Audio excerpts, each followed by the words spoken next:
Hello students. तो last class में हमने देखा था कि किस तरीके से राउल्ट लॉ जो है वो लिक्विड लिक्विड सॉल्यूशन के लिए फॉर्मुलाइज किया जाता है, और हमने देखा था कि आइडियल सॉल्यूशन क्या होता है। आइडियल सॉल्यूशन वो होता है जो राउल्ट लॉ को फॉलो करता है ऑल कंसंट्रेशंस पे, और फिर हमने उससे कुछ प्रॉपर्टीज़ देखी थी। तो आज हम बात करेंगे थर्मोडायनेमिक्स के बारे में कि थर्मोडायनेमिक्स ऑफ सॉल्यूशन। तो कुछ थर्मोडायनेमिक्स भी देख लेते हैं। Thermodynamics of solution. तो इसमें हमें पहला पढ़ना है टेम्परेचर डिपेंडेंट वेपर प्रेशर। होता क्या है, टेम्परेचर के बढ़ाने से वेपर प्रेशर भी बढ़ता है, और कैसे बढ़ता है उसको फॉर्मुलाइज किया जा सकता है। मैंने केमिकल इक्विलिब्रियम में आपको एक इक्वेशन पढ़ाया था जिसको हम बोलते हैं Van't Hoff equation.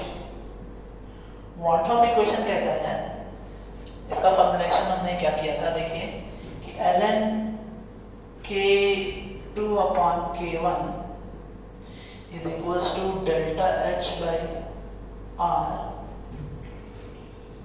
into 1 upon T1 minus 1 upon T2। ये ऐसे हमने फॉर्मुलाइज किया था। अब अगर हम कोई सॉल्यूशन लें जो कि सॉल्यूशन अपने लिक्विड फॉर्म में है, और लिक्विड फॉर्म से वो जा रहा है अपने वेपर फॉर्म में या गैसियस फॉर्म में, तो यहां पर क्या होगा, एक डिफिनिट टेम्परेचर होगा, और अगर ये टेम्परेचर हम चेंज करें तो फिर जो अमाउंट ऑफ गैस है वो गैस अमाउंट बढ़ जाएगा, और पर यूनिट एरिया पे उसके अकॉर्डिंग जो प्रेशर लगेगा वो प्रेशर भी बढ़ जाएगा, जिसे हम वेपर प्रेशर बोलते हैं। तो अब करना क्या है हमें कि अगर ये एक इक्विलिब्रियम रिएक्शन है, जो कि ये है, यहाँ लिक्विड जो है वो अपने गैस के साथ, गैसियस मीडियम के साथ इक्विलिब्रियम बना रहा है, तो हम कह सकते हैं कि इसका जो Kp होगा वो Kp होगा pressure of gas upon pressure of liquid.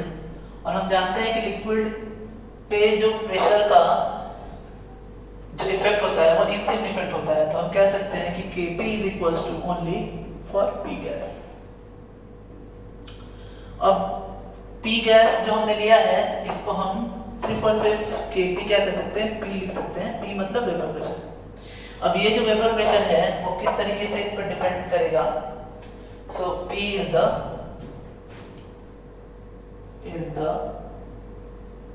Vapour pressure of the liquid solution. अब आगे देखो आप कि अगर हम इसे टेम्परेचर डिपेंडेंट बनाते हैं तो देखिए क्या होगा। हमने इसे टेम्परेचर डिपेंडेंट बनाया, हम वॉन्ट ऑफ इक्वेशन यूज करेंगे, तो देखिए क्या होगा। मैंने लिखा ln Kp2 upon Kp1 is equals to delta H vaporisation, जो कि इस रिएक्शन के लिए एंथैल्पी ऑफ रिएक्शन होगा वेपोराइजेशन के लिए, delta H vaporisation upon R into 1 upon T1 minus 1 upon T2। अब हमें रिप्लेस करना है, दो टेम्परेचर हैं तो दो वेपर प्रेशर नहीं होंगे, और दो वेपर प्रेशर होंगे तो ये आपका बन के आ जाएगा। देखिए ln P2 upon P1 is equals to delta H vaporization upon R 1 upon T1 minus 1 upon T2। अब करना ये है हमें कि हमें एक टेम्परेचर जो है, मान लीजिए कि मैंने T1 मान लिया,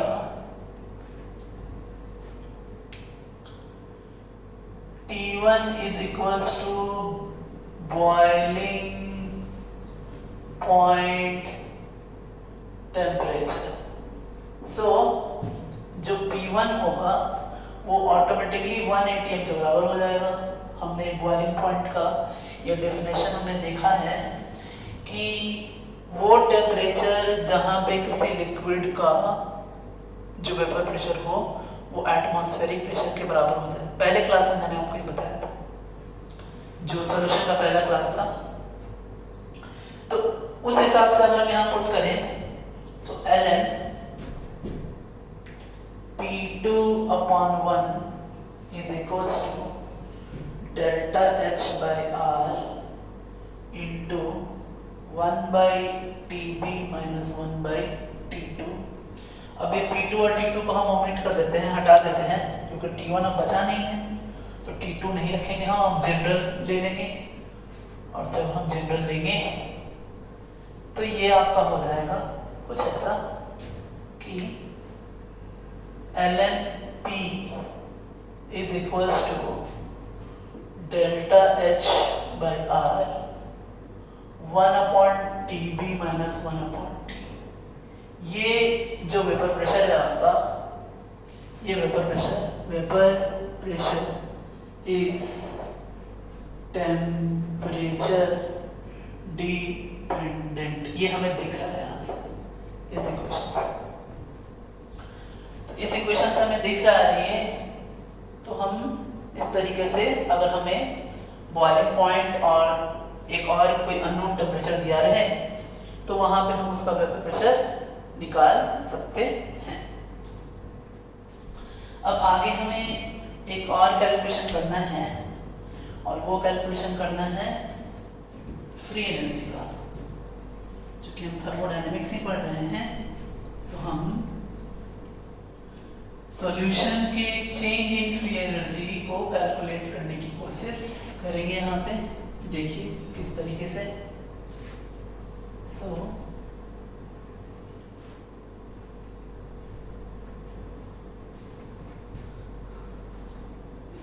calculation of delta G mix.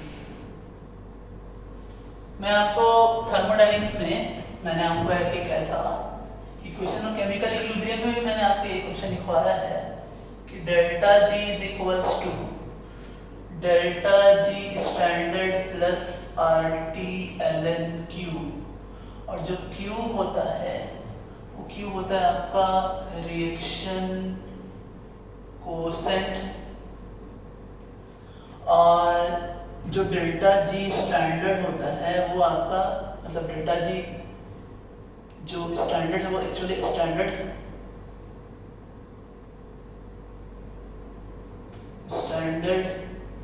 Free energy at 1 atm होता है, और T तो आप जानते हैं एब्सोल्यूट टेम्परेचर, और R is equals to gas constant. अब Q के बारे में मैंने आपको पहले ही बताया है, Q जो है वो रिएक्शन कोसेंट है।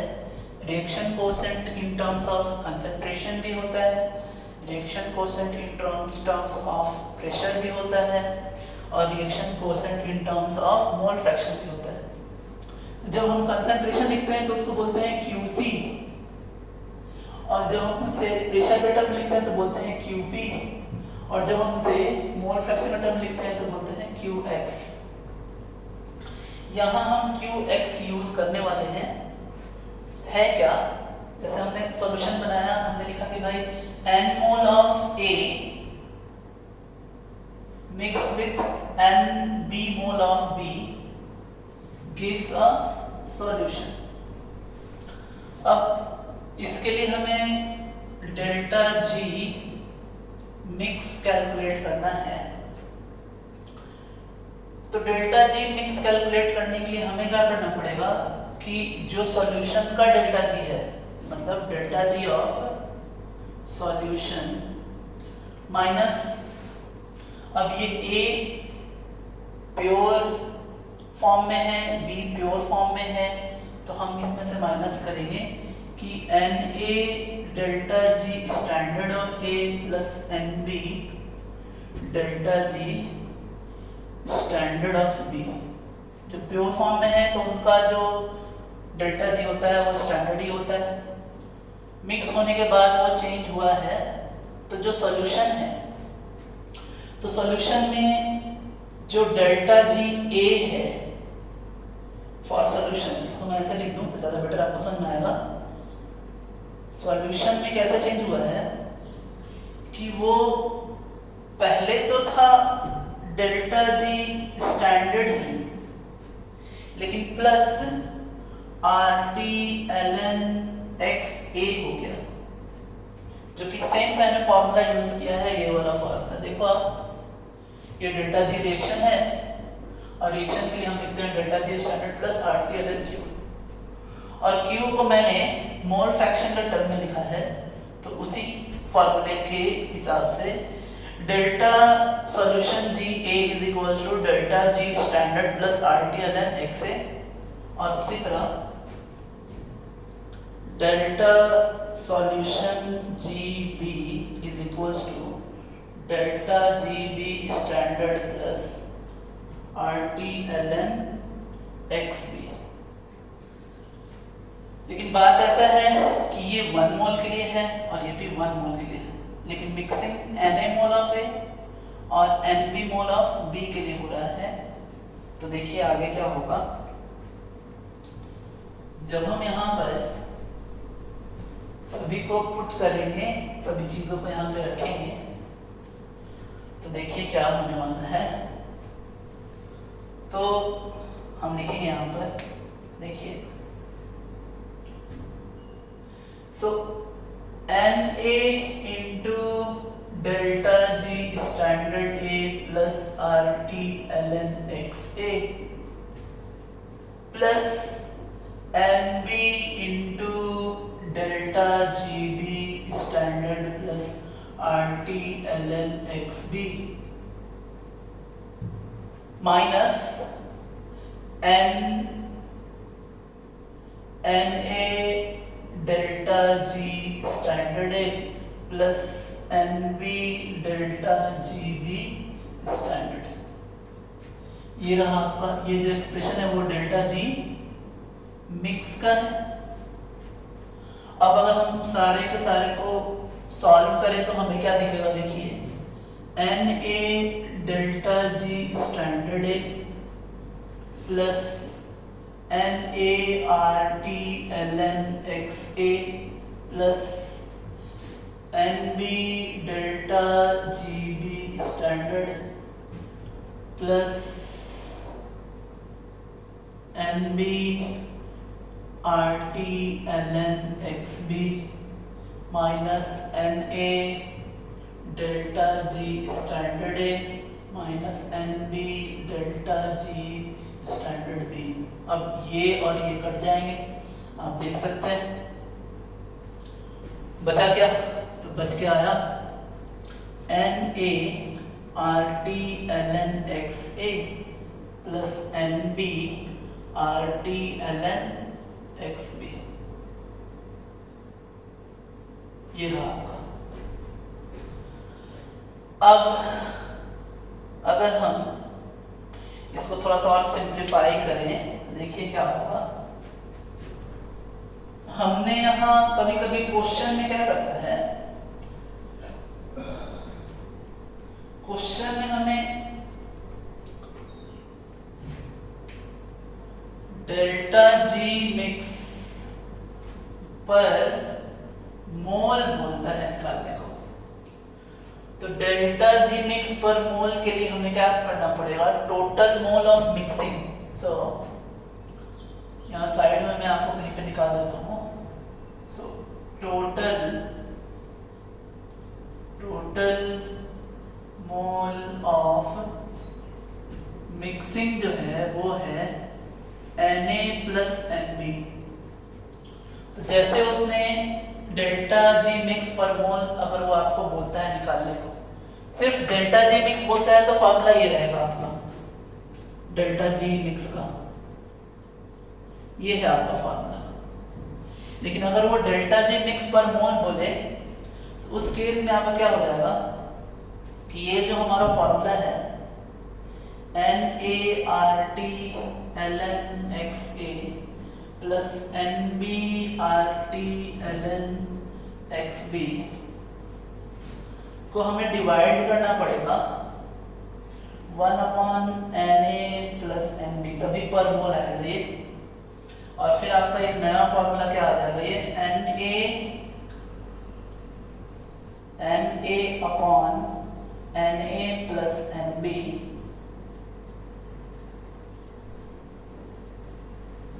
RT ln XA plus NB upon Na plus NB RT ln XB। आगे जब हम इसे थोड़ा सिंप्लीफाई करें तो देखो ये क्या आएगा आप देखिए,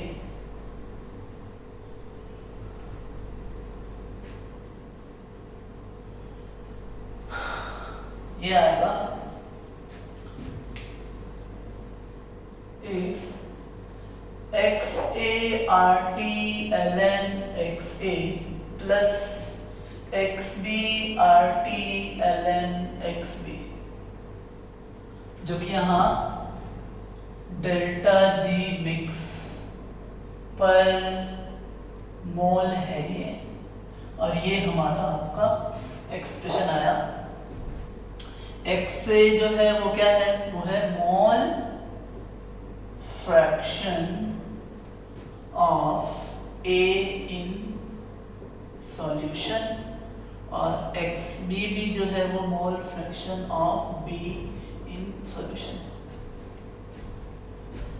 फॉर्मूले पे एकदम बेस सवाल आते हैं, आपसे एकदम डेल्टा जी मिक्स पूछेगा, सारा कुछ वैल्यू देके रखेगा, x से देके रखेगा तो आप x भी निकाल सकते हैं। बाइनरी सॉल्यूशन है, हम यहाँ ये भी लिख सकते हैं binary solution means XA plus XB is equals to 1। ये हमने देखा है मोल फ्रैक्शन में। तो टेम्परेचर दिया रहेगा, Na दिया रहेगा, आप डायरेक्टली डेल्टा जी मिक्स निकाल सकते हो। क्योंकि रिएक्शन स्पॉन्टेनियस है, जो भी आइडियल सॉल्यूशन बनेगा तो उसके लिए डेल्टा जी होगा नेगेटिव। तो ये आपका एक्सप्रेशन था डेल्टा जी मिक्स निकालने का। एक और एक्सप्रेशन हम अभी देखेंगे कि हम किस तरीके से डेल्टा एस निकालते हैं, एंट्रोपी चेंज निकालते हैं। तो देखिए entropy change for the solution.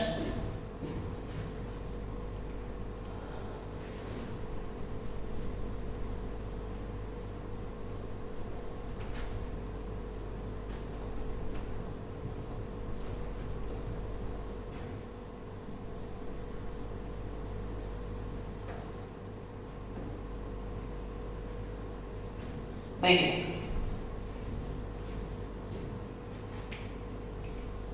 Delta S mix हमें निकालना है। हम जानते हैं, हमने एक्सप्रेशन भी देखा, delta G mix is equals to NaRT ln XA plus NbRT ln XB। ये हमने देखा। अब देखिए डेल्टा एस मिक्स हम कैसे निकालते हैं। हम जानते हैं delta G is equals to delta H minus T del S. अब delta G mix is equals to delta H mix is minus T minus delta S mix. अब देखो लास्ट क्लास में मैंने प्रीवियस क्लास में आपको बताया कि किसी भी आइडियल सॉल्यूशन के लिए, आइडियल सॉल्यूशन के लिए डेल्टा एच मिक्स जो होता है वो होता है 0। तो ये आइडियल सॉल्यूशन मानते हुए हमने इसको 0 मान लिया।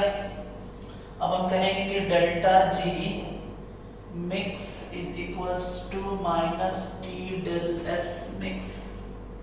सो delta S mix is equals to minus delta G mix by T. ये आपका एक्सप्रेशन आया है। हम डेल्टा जी मिक्स का फॉर्मूला हम यहाँ पे रख देंगे। So delta S mix is equals to minus of, जो फॉर्मूला है वो फॉर्मूला आपको मैंने यहाँ लिखा है N A R T L N X A plus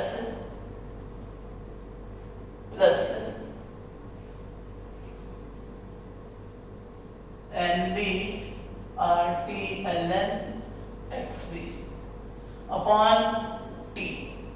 तो ये आपका आ जाएगा एन ए आर टी हट जाएगा R L N X A plus N B R L N X B. तो ये आपका डेल्टा एस मिक्स आया, यहाँ पर एक माइनस होगा, ये है आपका डेल्टा एस मिक्स। अब एक सोचने वाली बात क्या है, जब हम किसी NaA को मिक्स करते हैं NbB के साथ, तो वो मिक्स होने के बाद वो बनाता है एक सॉल्यूशन, और सॉल्यूशन में रैंडमनेस बढ़ रही है। तो इस केस में जो डेल्टा एस मिक्स है वो ऑलवेज ग्रेटर देन जीरो है, पॉजिटिव है, यानी ये जो क्वांटिटी है वो ऑलवेज ग्रेटर देन जीरो होगी। और जब वो ग्रेटर देन जीरो होगी तो ये जो वैल्यू आएगा, ये वैल्यू हमेशा पॉजिटिव आएगा। और इस तरीके से हम डेल्टा एस मिक्स निकाल लेते हैं। तो अब हमें टाइप्स ऑफ सॉल्यूशन देखना है कि हम कितने टाइप के सॉल्यूशंस को हम पढ़ते हैं। एक्चुअली सॉल्यूशन होता क्या है, एक्चुअली आइडियल सॉल्यूशन होता है कि नहीं होता है, क्या बात है। तो देखिए आगे हम जो हम सॉल्यूशन पढ़ेंगे वो हम तीन तरह के सॉल्यूशन पढ़ेंगे। तीन तरह का सॉल्यूशन मतलब हमने जो डिफाइंड किया आइडियल सॉल्यूशन, तो हमने माना कि आपको मैं लिख के दिखाता हूं क्या बात है।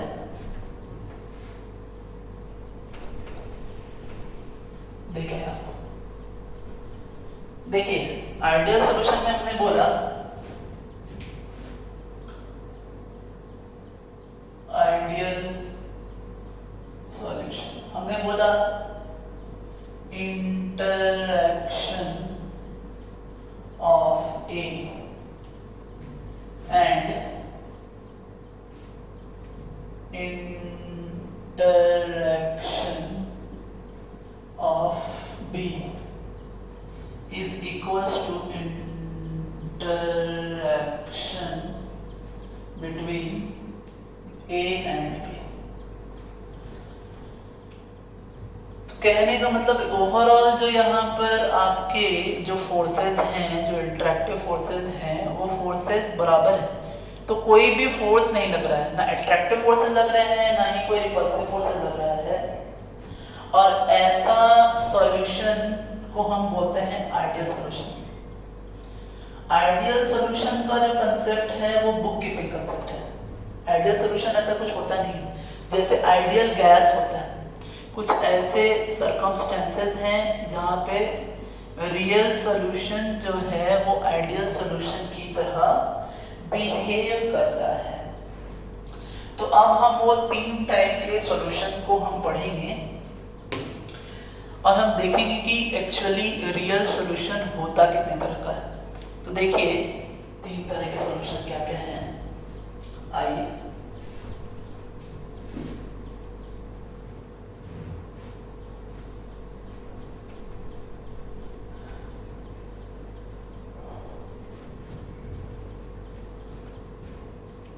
ये पहला टाइप ऑफ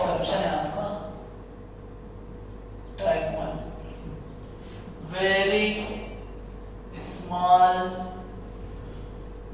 पॉजिटिव डेविएशन। क्या है ये वेरी स्मॉल पॉजिटिव डेविएशन, समझते हैं हम। देखिए, मैंने रॉड में आपको एक फॉर्मूला, एक ग्राफ बना के दिखाया था, वो ग्राफ में फिर से हम बना दे रहा हूं। देखो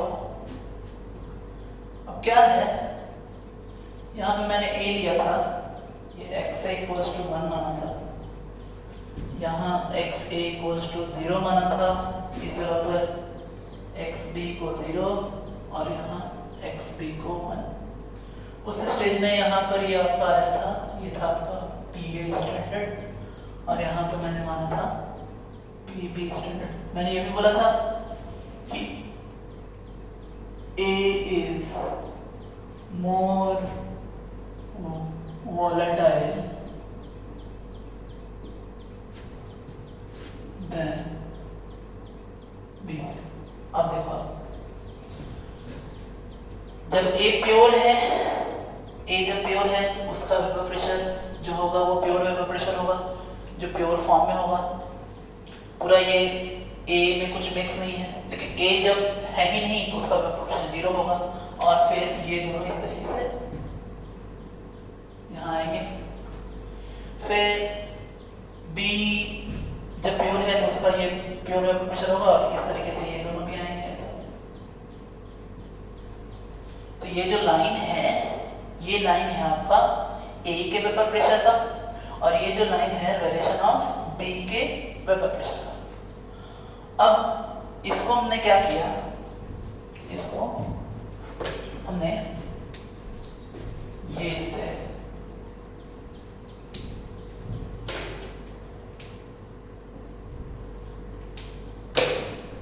इससे हमने इसका ये रिजल्टेंट लिया, रिजल्टेंट हमने इस तरह से इसको, ये आपका रिजल्टेंट था, ये है आपका रिजल्टेंट।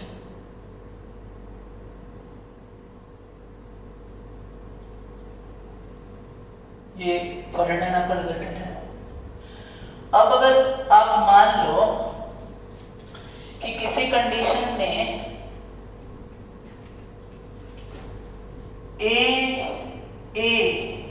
के बीच का इंटरेक्शन और B के बीच का इंटरेक्शन ज्यादा हो जाए AB के इंटरेक्शन से, मतलब कहने का मतलब ये निकल रहा है कि हमने जो सॉल्यूशन बनाया है उस सॉल्यूशन में AA का इंटरेक्शन और BB का इंटरेक्शन ज्यादा हो जाए सॉल्यूशन के इंटरेक्शन से, तो सॉल्यूशन में A का भी वेपर प्रेशर बढ़ जाएगा और B का भी वेपर प्रेशर बढ़ जाएगा। जो एक्चुअल वेपर प्रेशर है, यहाँ पे कहने का मतलब ये निकल के आ रहा है कि सिर्फ अगर हम किसी बीकर में A को रखते हैं और किसी बीकर में सिर्फ B को रखते हैं और दोनों को जब हमने मिक्स कर दिया तो उसके बाद जो सॉल्यूशन आया उस सॉल्यूशन में AB का इंटरेक्शन उतना अच्छा है नहीं, तो सॉल्यूशन जो है अच्छे से मिक्स नहीं हो पाया होगा और दोनों की ही वेपर प्रेशर बढ़ जाएंगे। और वेपर प्रेशर बढ़ने से क्या होगा कि वो रॉल्फ लॉ को फॉलो करना छोड़ देगा और थोड़ा ऊपर की ओर ग्राफ चला जाएगा आपका और वेपर प्रेशर हमें बढ़ा हुआ दिखेगा। ऐसा इसलिए हो रहा है कि A और B के बीच में इंटरेक्शन अच्छा है नहीं, तो A को भी पकड़ के रखने वाला कोई ऐसा मॉलिक्यूल है नहीं और B को भी पकड़ के रखने वाला जो उसके सराउंडिंग में वो मॉलिक्यूल है नहीं, तो A का भी वेपर प्रेशर बढ़ा और B का भी वेपर प्रेशर बढ़ा। तो ये इस तरीके से आपका ये आएगा। तो A का भी वेपर प्रेशर बढ़ गया, B का भी वेपर प्रेशर बढ़ गया और ओवरऑल वेपर प्रेशर भी ये बढ़ गया। लेकिन ये इतना लो है कि यहाँ पर हम इस चीज को हम नेग्लेक्ट भी कर सकते हैं, ये विद इन द लिमिट्स है। इसीलिए ये जो पहला टाइप का आपका सॉल्यूशन आया है, इस सॉल्यूशन को हम बोलते हैं very small positive deviation. Originally जो वेपर प्रेशर होना चाहिए था उससे ऊपर ग्राफ चला गया तो उसको हमने बोला पॉजिटिव डिविएशन, और अगर ग्राफ नीचे आ जाए तो उसको बोलेंगे नेगेटिव डिविएशन। क्योंकि ये बहुत ही स्मॉल है इसीलिए हमने इसे बोला वेरी स्मॉल पॉजिटिव डिविएशन। और इसके एग्जाम्पल हैं CCl4 प्लस साइक्लोहेक्सेन। इसमें बात क्या है, इसमें भी वॉन डेर वाल फोर्सेस हैं बीच में, इसमें भी वॉन डेर वाल फोर्सेस हैं, और इन दोनों के वॉन डेर वाल फोर्सेस बहुत ही अच्छे हैं जो कि इन दोनों में लगेंगे नहीं, ये दोनों में लगेंगे नहीं, तो इसलिए ये वेरी स्मॉल पॉजिटिव डिविएशन दे रहा है। आगे अगर हम बात करें, देखिए next very large positive deviation, very large positive deviation.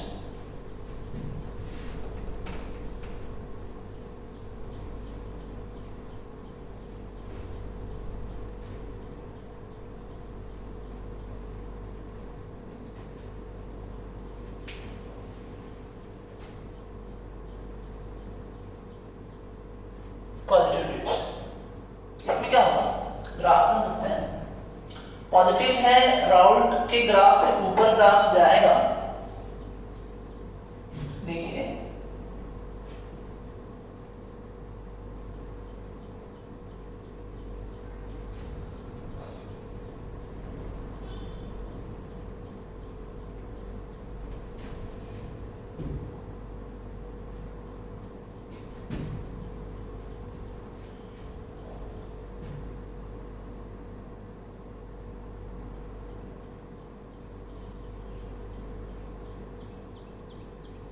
ये आपका सॉलिड है।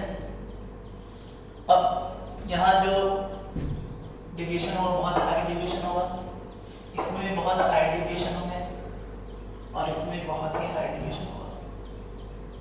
इस केस में भी interaction of AA and interaction of BB is higher than interaction of AB। यहाँ माना हमने PA स्टैंडर्ड, यहाँ माना BB standard, XA is equals to 1, XB equals to 0, XA equals to 0 और XB equals to 1। एग्जाम्पल हम इसका लिख सकते हैं, इथाइल अल्कोहल प्लस क्लोरोफॉर्म, दोनों में ही हाइड्रोजन बॉन्डिंग है और दोनों में ही जो आपका जो ग्रुप है वो दोनों ही उतने अच्छे एक दूसरे से इंटरेक्ट नहीं कर रहे हैं, और ये टाइप 2 सॉल्यूशन हुआ जिसमें बहुत ही लार्ज पॉजिटिव डिविएशन है। नेक्स्ट टाइप ऑफ सॉल्यूशन हम बात करेंगे जो कि है very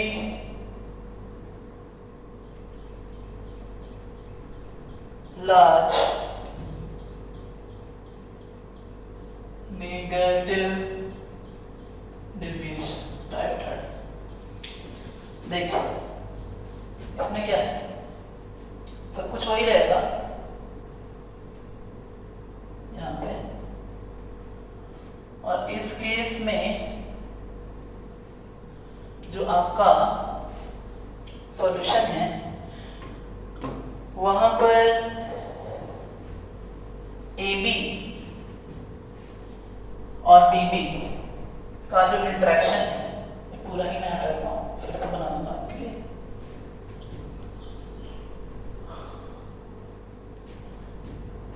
is lower interaction of AB. For example,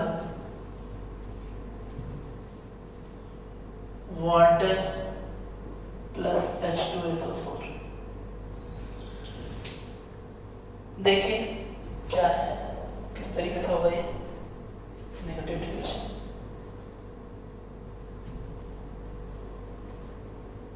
ये आपका P standard x equals to xb equals to 0, x equals to 0 and xb equals to 1। यहाँ मैंने माना PB स्टैंडर्ड, ये आपका A का लाइन, ये आपका B का लाइन, और ये आपका रिजल्टेंट। और इस केस में वेरी नेगेटिव है तो वो राउल्ट लॉ से जो टोटल वेपर प्रेशर आएगा उससे वो नीचे जाएगा, नीचे। ये भी A का जो है वो भी नीचे जाएगा और B का है वो भी नीचे जाएगा। तो राउल्ट का लाइन ये है, राउल्ट के हिसाब से जो हमने पढ़ा था कि PT is equals to P standard A into XA plus P standard B into XB। वो लाइन ये वाला लाइन डिनोट कर रहा है, लेकिन टोटल प्रेशर उससे भी कम हो गया है, टोटल वेपर प्रेशर उससे कम हो गया है, क्योंकि AA का इंटरेक्शन और BB के इंटरेक्शन उससे AB के इंटरेक्शन से कम है। और इस वजह से जो कंपोनेंट्स ऑफ सॉल्यूशन हैं उन्होंने एक दूसरे को पकड़ के रखा है, उनके बीच का इंटरेक्शन अच्छा है, अट्रैक्टिव फोर्सेस हैं, और ऐसा होने से वेपर प्रेशर जो है वो कम हो गया। और वेपर प्रेशर कम होने से जो ग्राफ है वो नीचे चला गया है, और इसीलिए हम इसे बोलते हैं वेरी लार्ज नेगेटिव डेविएशन। तो ये तीन केस हम पढ़ेंगे अच्छे से, इनको सेपरेट कैसे किया जाता है, इनका डेल्टा H क्या होगा। अगर हम गौर से देखें इसका डेल्टा H नेगेटिव होगा, जो वॉल्यूम होगा चेंज इन वॉल्यूम वो भी नेगेटिव होगा, क्योंकि अट्रैक्टिव फोर्सेस जब लगती हैं तो एनर्जी रिलीज होती है, और इस केस में डेल्टा H जो है वो नेगेटिव होगा और डेल्टा VB जो है वो नेगेटिव होगा। पॉजिटिव डेविएशन के केस में हम बोल सकते हैं, जो पॉजिटिव वाला मैंने आपको पढ़ाया था उसमें हम बोल सकते हैं डेल्टा H जो होगा वो पॉजिटिव होगा और डेल्टा VB जो होगा वो पॉजिटिव ही होगा। जब कंपोनेंट्स के बीच में इंटरेक्शन अच्छा है तो वो एक दूसरे को अट्रैक्ट करेंगे, और पहले जो वॉल्यूम था उस वॉल्यूम से सॉल्यूशन का वॉल्यूम जो है वो कम हो जाएगा, और अट्रैक्टिव फोर्सेस लगने की वजह से आपका जो एंथैल्पी ऑफ मिक्सिंग है वो भी नेगेटिव हो जाएगा, एनर्जी रिलीज होगी। तो ये था आपका तीन टाइप का सॉल्यूशन। इन तीनों को हम ब्रीफली पढ़ेंगे कि एक्चुअली हम इसमें होता क्या है, कैसे हम इनको डील करते हैं। थ्योरी ऑफ फ्रैक्शनल डिस्टिलेशन हम पढ़ेंगे। तो आज के लिए इतना ही। नेक्स्ट क्लास में हम थ्योरी ऑफ फ्रैक्शनल डिस्टिलेशन देखेंगे, फिर हम आगे कॉलिगेटिव प्रॉपर्टीज पढ़ेंगे इसमें। तो आज के लिए thanks, have a nice day students.